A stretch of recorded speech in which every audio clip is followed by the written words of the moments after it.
To xylem learning. Shweta miss ആണ്. അപ്പൊ മക്കളെ നമ്മുടെ ഓണം എക്സാം ഒക്കെ അടുത്തുകൊണ്ട് നിൽക്കുകയാണ്. ഇപ്പൊ നമ്മൾ ഇമ്പോർട്ടന്റ് ആയ ചോദ്യങ്ങൾ ഏതാണ് എന്നൊക്കെ പഠിക്കേണ്ട സമയമാണ്. അപ്പൊ ഇതാ മിസ് ഇന്നൊരു ഇമ്പോർട്ടന്റ് ചോദ്യമായിട്ടാണ് വന്നിട്ടുള്ളത്. 700 എന്ന് പറഞ്ഞ നമ്പറിനെ നമുക്ക് 100ന്റെ കൂട്ടങ്ങളായിട്ട് എഴുതണം. ഇതാണ് നമുക്ക് ചെയ്യാനുള്ളേ. നമുക്ക് ഇമ്പോർട്ടന്റ് ആയ പരീക്ഷയ്ക്ക് പ്രതീക്ഷിക്കാവുന്ന ഒരു ചോദ്യമാണ് കേട്ടോ ഇത്. അപ്പൊ ഇതാടെ 700നെ എങ്ങനെയാണ് നമ്മൾ 100ന്റെ കൂട്ടങ്ങളാക്കി എഴുതാം? അതെ, 300 + 400 എന്നുള്ളൊരു എക്സാമ്പിൾ ആയിട്ട് മിസ് തന്നിട്ടുണ്ട്. അപ്പൊ അടുത്തത് ഏതാണടാ? അതേ 500 + 200 എന്ന് എഴുതാലോ. അതേ 500 + 200 എന്ന് പറയുന്നതും 700 ആണ്. അതുപോലെ 600 + 100 എന്ന് എഴുതാലോ. അതും 700 അല്ലേ?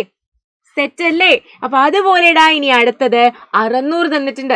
അപ്പൊ 600നെ നമ്മൾ എങ്ങനെ 100ന്റെ കൂട്ടങ്ങളാക്കി എഴുതും?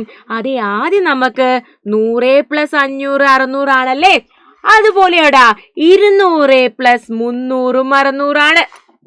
പിന്നെയോ 400 + 200 100ന്റെ കൂട്ടങ്ങളായതുകൊണ്ട് തന്നെ നമ്മൾ ഇങ്ങനെ എഴുതണല്ലേ. 400 + 200 600 ആണ്.